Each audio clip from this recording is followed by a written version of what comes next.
안녕하세요. 달달책마루 안효정입니다. 오늘 함께할 책은 김용대 작가의 수필집 나도 낙엽인 것을 이라는 책입니다. 출판사는 지식과 감성입니다. 책을 읽으며 생각을 확장하고 감성을 채울 수 있었는데요. 여러분과 책 속 내용 일부를 함께 나누고자 합니다. 나도 낙엽인 것을. 오늘따라 발에 밟히는 낙엽의 감촉이 좋다. 이 낙엽이 바람에 날려 자취를 감추게 되면 가지에 하얀 눈이 쌓일 테고 산천은 정막에 잠기리라. 낙엽을 쓴다. 하는 일이 허어로워 빗자루를 잡았다. 어제 쓸었는데 또 단풍잎과 은행잎이 수북이 쌓였다. 쓸어 모으는 일은 서둘 이유가 없다. 쓸고 돌아서면 또 떨어지건만 싫지 않다. 건성으로 쓸다가 마음에 드는 잎을 주어서 앞뒤를 살펴보는 즐거움이 대단하다. 이른 봄 연약한 새순이 나와 손바닥만큼이나 자라나서 여름을 싱싱하게 보내고 지금은 조용히 잠들어 있다. 지난 여름에 화려했던 수많은 이야기를 숨겨놓고 입을 다물었다. 구둣발에 밟힌 낙엽은 버둥거림이 없다. 낙엽은 침묵을 안다. 봄에는 보슬비를 만나 한 생을 설계하면서 파란 꿈을 깊이 간직했으리라. 그러나 뙤약볕이 내리쬐는 한여름에는 그 꿈을 잊은 채 모체를 위하느라 푸름을 자랑할 틈이 없었다. 청춘을 노래할 여유가 없었다. 곤충에게 양분을 빼앗기거나 태풍이 후려쳐 찢겨도 굳은 의지로 참아냈다. 이제는 모체로부터 외면당해 자연으로 돌아가는 색깔로 바꿔 입고 바람에 실려 팽개쳐졌는데 원망조차 할 줄 모른다. 벌레가 먹어서 반만 남아있는 앙상한 낙엽은 같은 기간을 살면서도 많은 고난을 겪었기에 더욱 애착이 간다. 빗자루를 든 손등에 은행잎 하나가 떨어진다. 인공의 미가 어찌 이보다 고울 리 있으랴. 잎자루에서 퍼져나간 가느다란 줄기가 반원의 잎에 수없이 배열되었다. 가장자리는 적당히 들어가거나 나와서 규칙을 무시하면서도 조화를 이루지 않았는가. 노란 물을 들인 잎은 평화로움이 가득하다. 그 잎의 색깔에 묻혀 잠시 무념무상에 취하고 싶다. 음악이 가늘게 흐른다. 잔잔히 흐르다가 숨어들 듯 끊어지고 다시 이어지는 선율. 감성을 일으키게 하는 자극제야 많겠지만 근원을 알지 못하는 곳으로부터 가슴을 파고드는 선율은 더할 수 없이 아리다. 문풍지를 파고드는 어느 이름 없는 트럼펫 연주곡으로 하여 잠 못 이루던 잔영이 겹친다. 살다 보면 더러 혼자가 되고 싶을 때가 있다. 젊었을 때는 수많은 사람과 어울리고 삶에 허덕이느라 자신의 존재를 새겨볼 여유가 없었다. 그러나 나이 들수록 홀로임을 자각한다. 나는 누구인가? 어디에 있는가? 예로부터 사람들은 이와 비슷한 물음에 깊이 빠졌으나 명쾌한 해답을 내놓지 못했다. 그 거창하고 어려운 물음을 찾는 게 아니라 잠시 나의 안을 들여다보고 정리하고 싶다. 간간히 지나는 약한 바람이 가지에 남아있던 낙엽을 날린다. 나무가 명상에 잠겨 있다. 가까이 다가가 나무에 기댄다. 폐소공포증 환자인 소설 속 존머는 매일 같은 시간에 아무도 나타나지 않는 숲길을 거닐며 자신을 치유했다지. 쇼펜하우어도 원고지를 메우며 염세주의적인 심리를 다스렸다 했다. 내겐 불필요한 것이 너무 많이 쌓여 있나 보다. 나뭇가지 위로 구름 2조각이 흐른다. 나도 잠시 피었다가 가는 낙엽이 아닌가. 태어나서 오늘까지 오는 동안 색깔 좋은 단풍잎처럼 빛을 남길 일이 하나라도 있었는지, 산 너머에 있다는 행복을 찾느라고 갈 길 바쁜 일을 밀쳐내지는 않았는가. 소나무는 늙을수록 우아하고 고상한 기운이 담겨 있다. 사람도 연륜이 쌓이면 하는 일이 경지에 이르고 인품도 중후한 모습으로 변해서 표정에 나타난다 했다.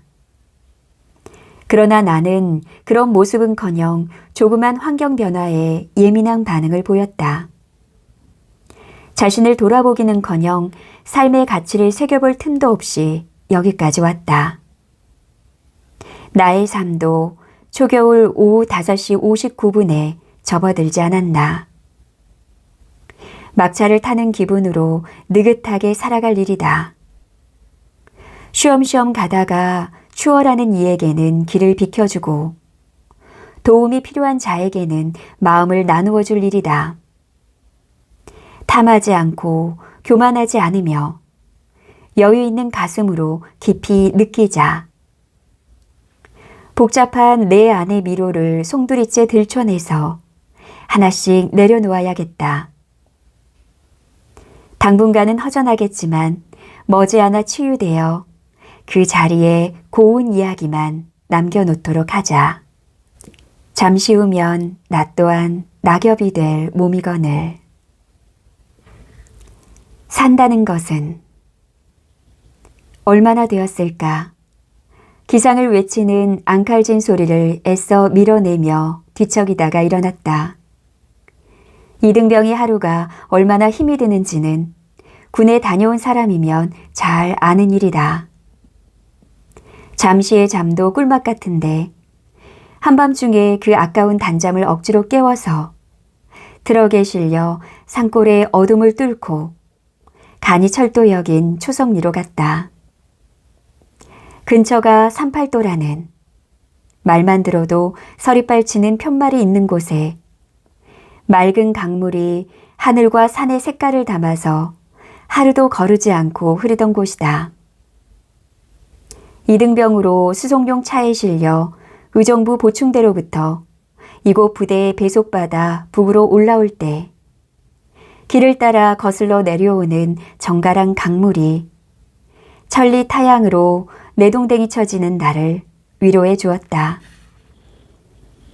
군대용 석탄을 실은 열차가 와서 하역 작업을 해야 한다는데 어찌하여 곤히 잠든 밤중을 택하는지, 역 부근에는 다른 부대가 있는데도 3km나 떨어진 우리 부대원이 꼭 해야 하는지 이유도 모른 채 삽을 잡았다. 선임자들이 외곽에 보초를 선 후 하역 작업이 시작되었다. 군인은 총을 들고 훈련을 하거나 적군이 침범 못하도록 경비만 하는 줄 알았지. 한밤중에 석탄을 퍼내리라고 상상을 못한 일이라 마음이 불편했다. 우리가 삽으로 열차에서 덤프트럭에 석탄을 퍼 담으면 운전병은 부대의 야적장으로 옮겼다. 질비하게 늘어선 칸 중 배당된 작업량은 2칸으로 사방에서 불빛을 쏘아주어도 검은 석탄 속으로 잦아들어 을씨년스럽기만 했다.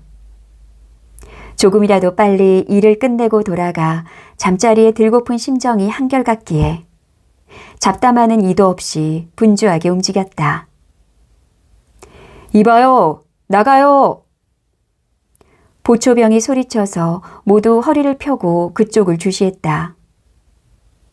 간이역을 중심으로 이루어진 마을 주민들이 석탄 하역을 알고 나와서 흘러내린 덩어리를 모아 자루에 담는 것이었다. 그들은 한두 명이 아니었다. 이쪽과 저쪽에서 보초 눈을 피해 다람쥐처럼 잽싸게 움직였다. 흘러내린 석탄 덩어리를 줍는 척하다가 주위에 쌓인 석탄을 작은 삽으로 후닥닥 자루에 담아서 띄었다. 바라보던 병사들이 다시 작업에 몰두하였다. 나는 그들의 행동에 넋을 잃었다. 남의 것이라면 지푸라기 하나라도 가져가서는 안 된다는 할머니의 말씀을 셀 수 없이 듣고 자랐기에 그들이 영락없는 이방인으로 느껴졌다. 고함이건 질시이건 염두에 두지 않고 오로지 한 덩어리의 석탄을 더 갖기 위한 투쟁에서 놀라움이 측은함으로, 측은함이 경멸로, 나중에는 분노로 변했다. 가난을 도둑질하는 것이 아니라 삶을 도둑질하는 모습이었다. 이 사람들이 내 나라 우리 국민이라는 말인가? 훔쳐가는 것보다는 체면이고 양심이고 말라버린 그 모습이 미웠다. 가슴이 부글부글 끓는 것을 억제하지 못하다가 열차 바퀴 옆에 숨어서 석탄을 담고 있는 사내를 향해 뛰어나가 자루를 빼앗아 내동댕이 쳤다. 바람에 날아갈 듯 마른 그는 말 한마디 없이 팽개쳐진 자루를 끌어안고 달아났다. 나는 손바닥을 탁탁 치며 이글거리는 화를 털고 또 털어냈다. 그때 병사들의 눈이 불빛과 함께 내 얼굴에 쏟아졌다. 못 볼 것을 보았다. 어찌하여 우리 국민은 이리도 가난한가? 가난은 죄가 아니라고 했는데 이래도 죄가 아니란 말인가? 언젠가 미군 부대의 정문 앞에서 잡동사니 물건을 넣은 상자를 든 사내가 외출하는 미군의 옷깃을 잡고 따라가며 몸짓으로 사달라고 조르다가 나중에는 그의 양복 주머니까지 손을 넣는 것을 보았다. 미군이 양쪽 바지 주머니를 뒤집어 돈이 없다는 표현을 하는 것을 보고 굴욕적이어서 분노했던 일이 여기에서도 이루어지고 있는 것이었다. 다음 날 아침 덜 깬 눈을 비비며 모포를 개는데 건너편의 내무반장이 억센 지역의 억양으로 나를 불러 세웠다. 야 졸병, 너는 부모 형제도 없어? 피도 눈물도 없느냔 말이다. 석탄도 나라 것인데 군인이 사용하면 어떻고 민간인이 사용하면 어때 이 자식아. 나는 소대장이 들으라고 소리쳤지 민간인이 가져가지 말라고 소리 지르지는 않았어. 소대장도 알면서 모르는 척 하는데 내까지 이등병이 자루를 빼앗아? 건방진 놈. 눈에서 별이 번쩍했다. 킥킥거리는 소리가 사방에서 났다. 뺨을 맞았는데 이렇게 시원할 수가. 내무반장이 한마디 덧붙였다. 그들은 죽기 아니면 살기야. 왜 그런지 알기나 해? 그들은 석탄 한 덩어리가 식량이고 땔감이란 말이야. 영하 10도가 넘나드는 새벽, 손에 닿는 총신의 감촉처럼 싸늘한 줄만 알았던 군대 사내들에게도 사랑과 너그러움이 몽실거렸다. 1967년 초성리의 삶은 몸부림이 아니던가. 소리, 그 울림. 우리는 세상의 갖가지 소리 속에서 산다. 사람은 태어날 때 본능적인 희열을 자신만의 목소리로 나타낸다. 그 소리는 자연에 동조하며 살고자 세상에 알리는 뜻이다. 가족은 신생아의 첫 울음소리에 감격한다. 주위에는 많고 많은 소리가 있다. 하루는 새벽을 여는 우렁찬 목소리를 가진 윗동네 수탉으로부터 시작된다. 소리로 하여 하루가 시작되고 마감된다. 그 안에는 인간사의 잡다한 일들이 가득 담겨 있다. 요동 땅을 내달리는 고구려 군사의 말발굽 소리가 있고 민주화를 부르짖다 총탄에 쓰러지면서도 자유를 외치던 4.19의 함성이 있다. 수출품을 가득 싣고 떠나는 무역선의 힘찬 백고동 소리하며 첨단 기술을 향한 연구단지의 희망찬 소리가 있다. 한 줄기 바람이 스칠 적마다 색바랜 나뭇잎이 화르르 떨어진다. 나뭇잎이 떨어지는 소리는 영원의 소리요, 완벽의 소리다. 한낮에 이글거리며 타오르는 태양이 아닌 노을을 붉게 물들이며 산 아래로 천천히 몸을 감추는 그런 모습을 닮았다. 그 소리에는 짧아지는 나의 생도 담겨 있다. 소리는 계절에 따라 다르다.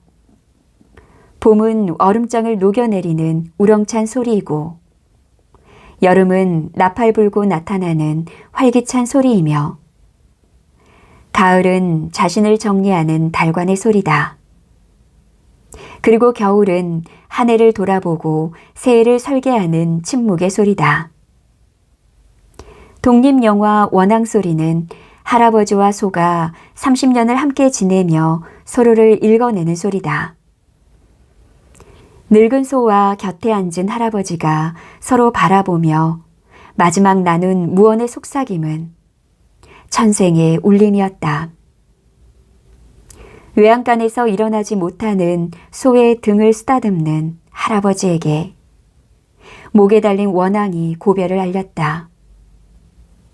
굴곡진 할아버지 얼굴에 맺힌 눈물방울이 소리나지 않기를 그리도 원했는데, 이종렬의 야생 중독이란 책에 의하면 탄자니아는 적도이기에 생활 자체가 느린데 그곳 어느 추장은 길가에 멀거니 앉아있는 청년들을 일러 주관적으로 행동하지 않는 시간은 흐르지 않는다고 하였다. 그렇다. 우리는 들리는 소리에만 마음을 썼지 들리지 않는 소리에는 관심이 없다. 하지만 깊이 있는 삶을 아는 이는 들리지 않는 소리에도 귀 기울일 줄 안다.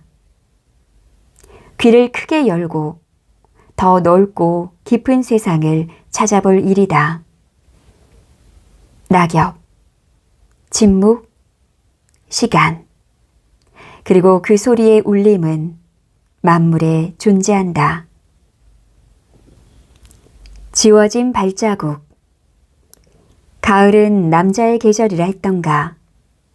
스산한 바람이 옷깃에 스치면 벌써 몸과 마음은 하늘에 붕 뜬다.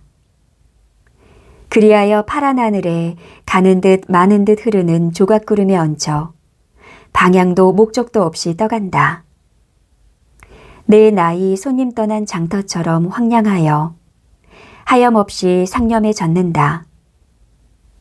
사막의 신기루가 아마존 숲속에 이름 모를 곤충이 허공에 떠돈다. 떠돌이가 되고 싶다. 한 곳에 집착하여 수확하는 현실주의자보다는 차라리 가진 것 모두 벗어던진 허수아비가 되고 싶다. 감성이 예민해져서 누군가 곁을 지나며 옷깃만 스쳐도 빨려 들어갈 듯한 공허감에 빠진다. 나는 지금 가을 속에 깊이 빠져 허우적거리는 중이다. 점심을 같이 하고 싶은데요.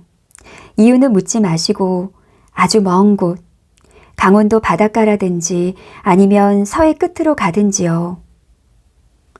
나의 의사를 묻는 게 아니라 지시조에 싫지 않은 전화가 걸려왔다. 신은 역시 존재하나 보다. 내 마음을 꿰뚫고 있었으니 말이다.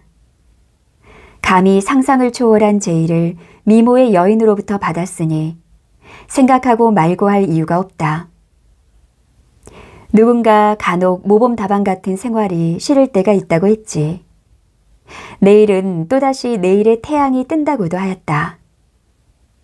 그래, 일상생활에서 잠시 궤도를 벗어나 보는 거다.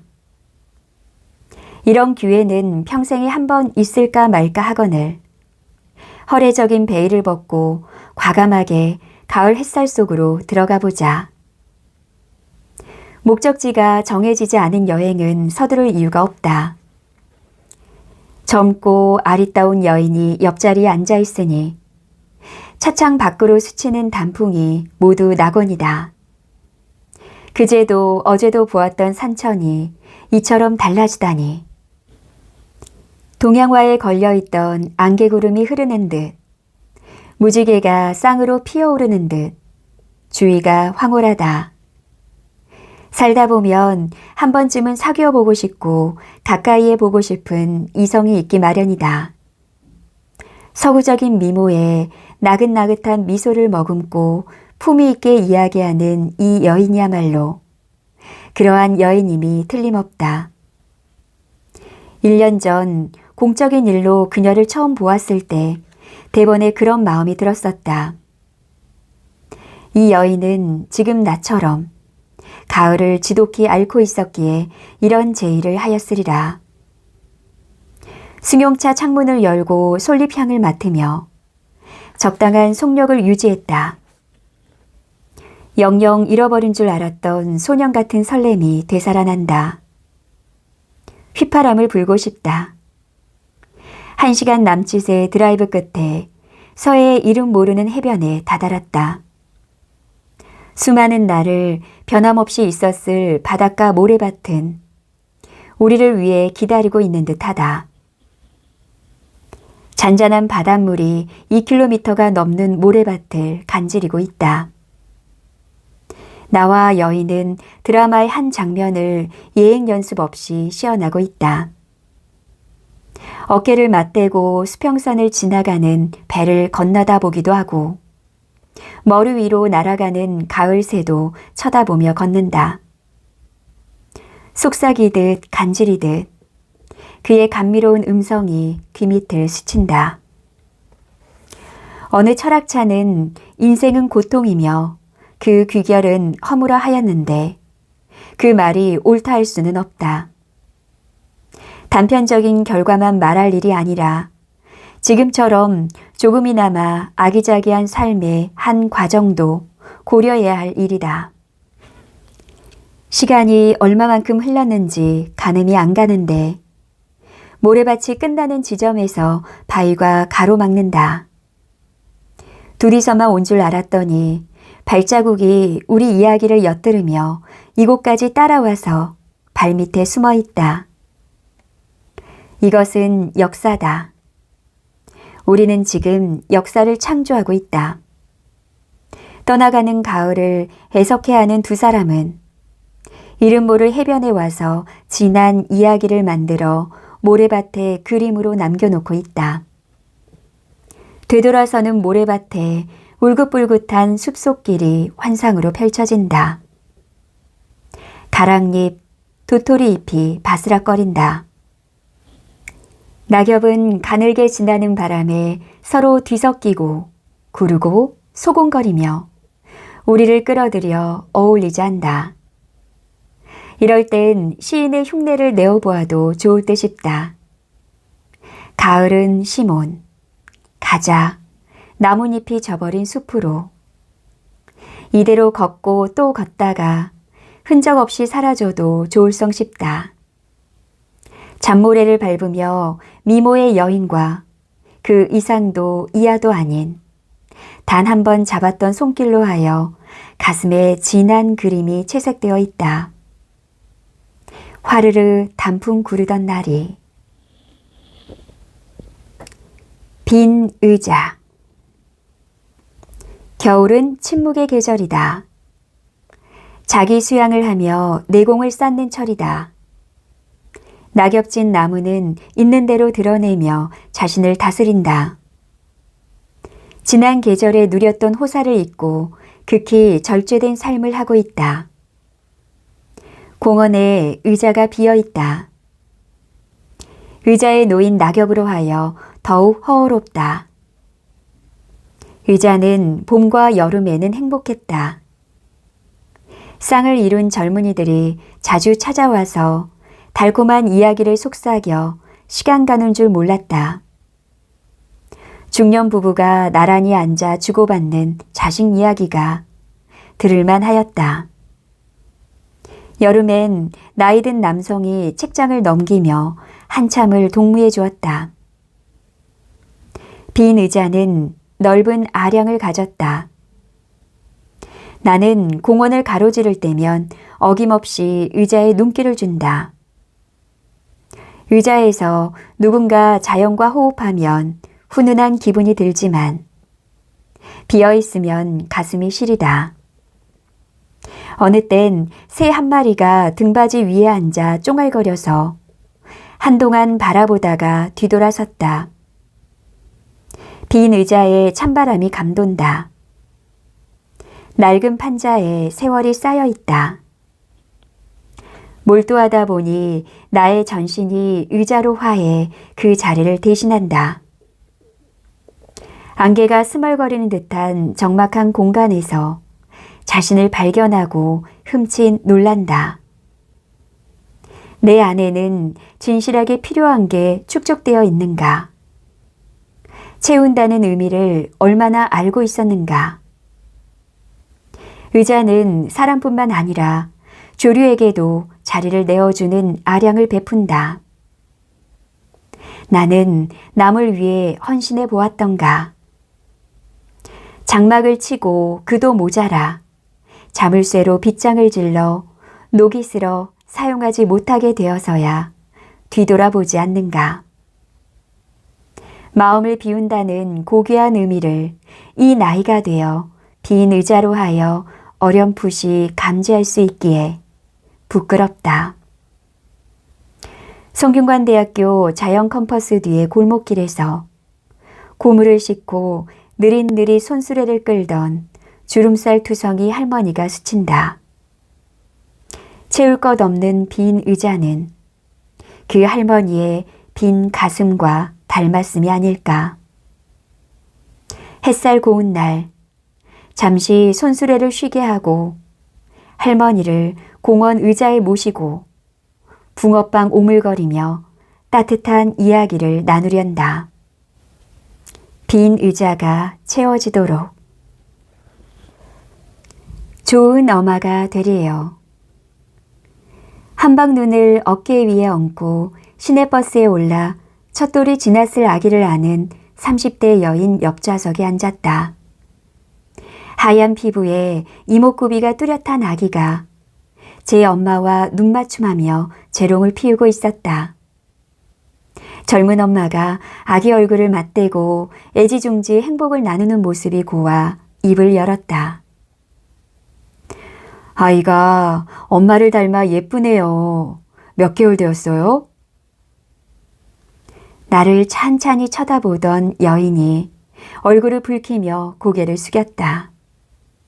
주책 없이 끼어들었나 하는 무안함에 아기 손가락을 건드리려다 그만두었다.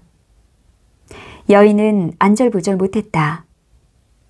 좋은 분위기를 깼기에 자리를 옮기려고 일어나는데 들릴락 말락한 음성이 천천히 흘러나왔다. 선생님, 나더러 선생님이라니. 그렇다면 제자가 아닌가.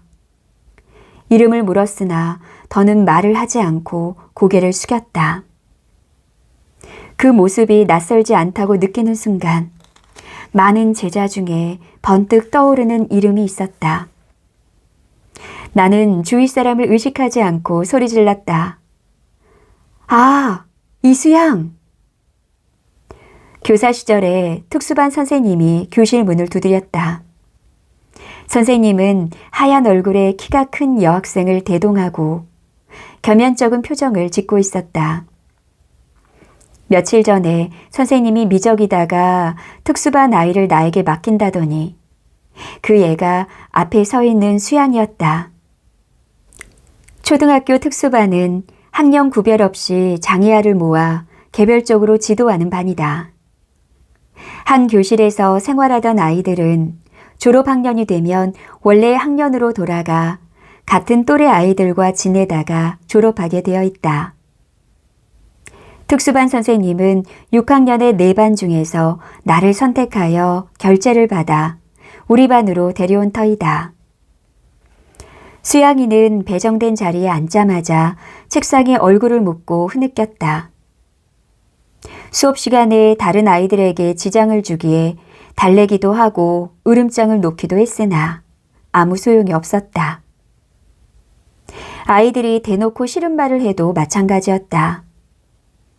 당시에는 매월 시험을 보아 정교과에 평균 85점 이상을 받은 학생은 상을 받고 학년별로 반의 순위도 매겨지기에 열등 아동이 온다는 것은 유쾌한 일이 아니었다. 다음 날 아침 무거운 마음으로 교실에 들어서니 뜻밖의 수양이가 먼저 와서 창문을 열고 책상줄을 맞추고 있었다. 전날의 수양이 모습은 어디에도 없었다. 반가워서 안 해도 된다고 했더니 부끄러워하며 미소만 지었다. 수양이는 글을 잘 읽지 못하고 말도 하지 않았다. 심한 난청인데다 아버지가 돌아가시고 어머니는 재혼하여 외할머니와 둘이 살고 있기에 어쩔 수 없었으리라. 공부를 못하고 아이들과 어울리지 못해도 매우 부지런했다. 수양이는 하루도 거르지 않고 자기 일인양 컵을 정갈하게 씻어놓고 주전자에 식수를 떠놓았다. 교실 청소는 분단별로 돌아가며 하는데 그 애는 날마다 했다. 분단의 아이들이 할 때만 하라 일러도 막무가내였다. 아이들은 그러한 수양이를 좋아하고 잘 도와주었다. 뽀얀 얼굴에 잔잔한 미소가 천사 같았다. 매월 말 학급 어린이 회의 때 선행아를 선정하는 제도가 있었다. 수양이가 온 지 넉 달이 되었을 때 선행아 후보로 추천되어 가장 많은 표를 얻었다. 그리하여 애국조회 때 다른 아이들과 함께 전교생 앞에서 교장 선생님으로부터 선행상을 받았다. 나는 수양이를 위해 특별히 해줄 일이 없었다. 마주보면 웃어주거나 다독여주는 일이 전부였다. 보름달은 주위를 밝혀줄 뿐더러 포근하여 누구나 좋아한다. 수양이는 보름달을 닮았다. 늘 밝은 표정으로 욕심 없이 남을 위해 봉사하는 모습을 보고 있으면 덩달아 기분이 좋아졌다. 오히려 그의 표정과 행동은 나를 가르치는 것이었다. 예전처럼 졸업을 하루 남겨놓은 날, 아이들에게 장래 희망을 써내도록 하였다. 옆 아이에게 귀에 대고 큰 소리로 전하여 수양이도 꼭 쓰라 하였다. 하교 후 그들이 놓고 간 찬란한 희망을 읽으며 흐뭇해하다가 꼭꼭 눌러 쓴 글을 마주하는 순간 등골이 찌르르 하고 숨이 컥 막혔다. 정말 그랬다. 하얀 종이에는 좋은 엄마가 되래요. 이수양이라는 글이 비틀거리고 있어서다. 얼마나 엄마가 보고 싶었으며 얼마나 엄마 품이 그리웠으면 이런 소원을 썼을까. 나는 수양이로부터 1년간 한마디의 말도 들어보지 못했다. 그런데 종이에는 수백 마디의 대화가 흐르고 있지 않은가. 순수한 그에게 나는 과연 얼마나 따뜻이 대해주었던가.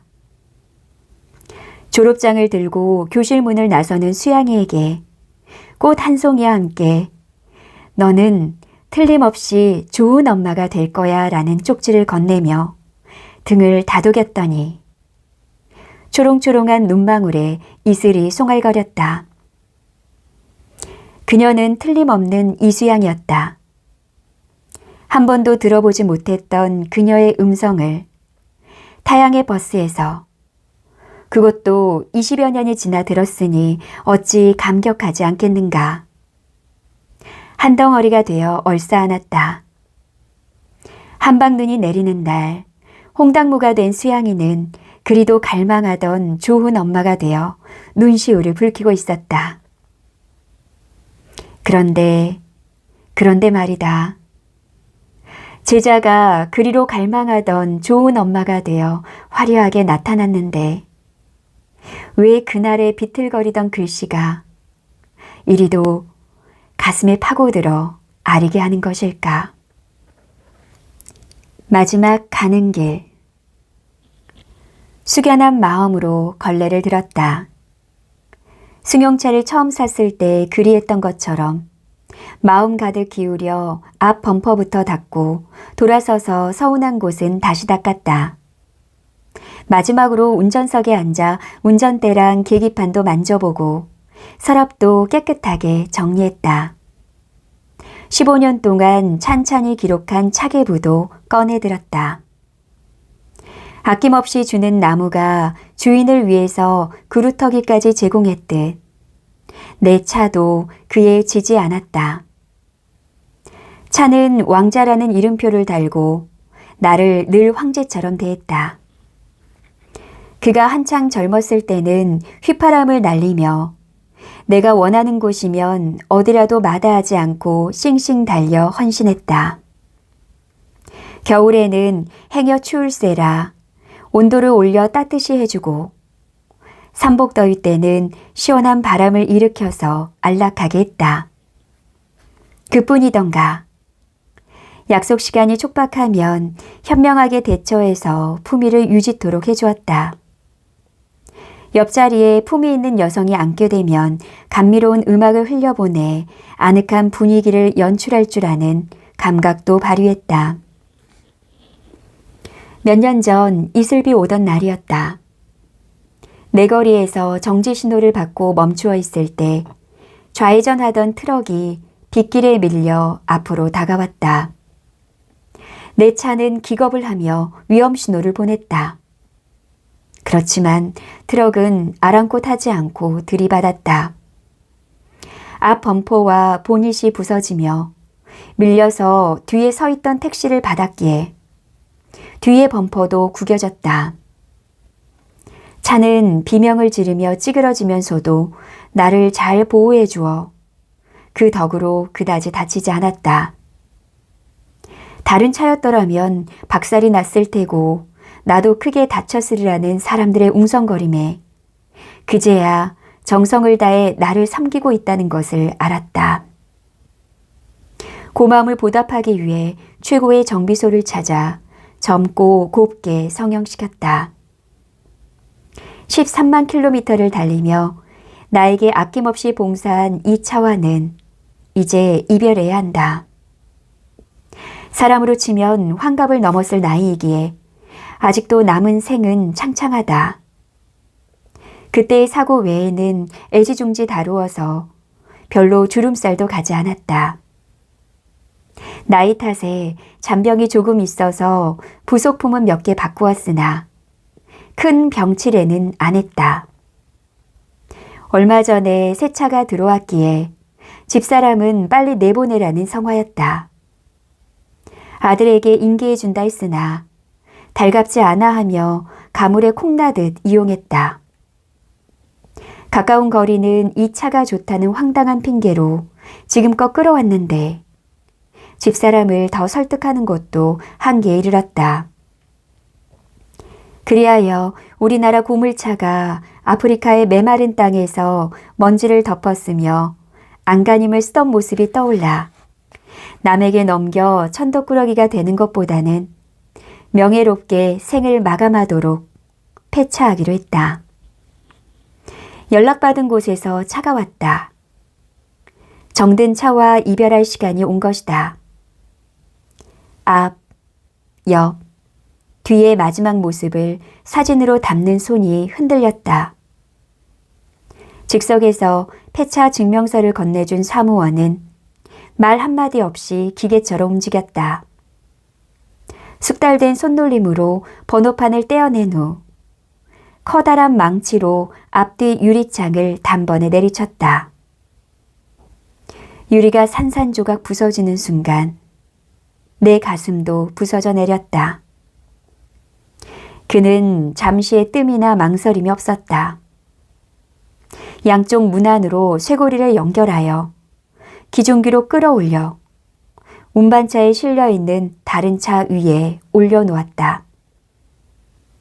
그렇게만 했어도 괜찮았을 텐데 기중기에 달린 기계 뭉치로 무지막지하게 눌러 찌그러뜨리고는 꼼짝 못하게 고정하였다.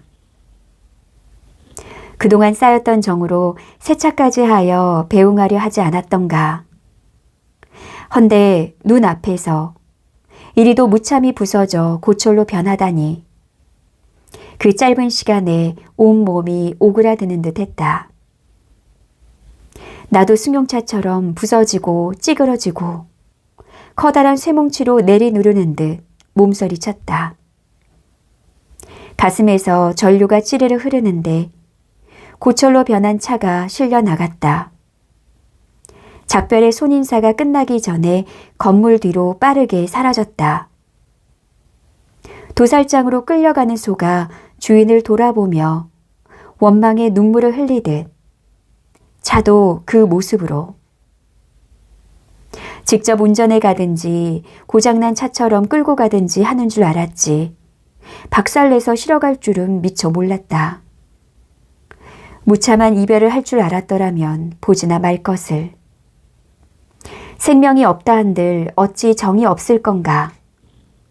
조선시대 유씨 부인은 등잔 밑에서 관대 깃을 달다가 27년간 사용하던 바늘을 부러뜨리고 애통한 심정을 절절히 표현하였다.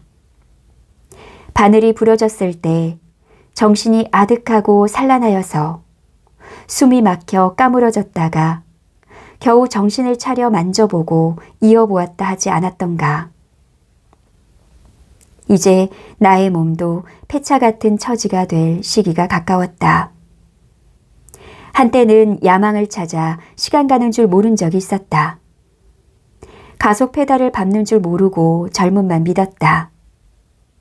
끓는 피는 새 차의 속성을 닮았었다. 그런 날이 무한정 지속하리라 여겼다. 나이가 들어간다는 개념은 세상 밖의 이야기이기에 청춘이 강물 흐르듯 언제고 이어질 줄 알았다. 세상은 나를 위해 존재한다고 믿었다.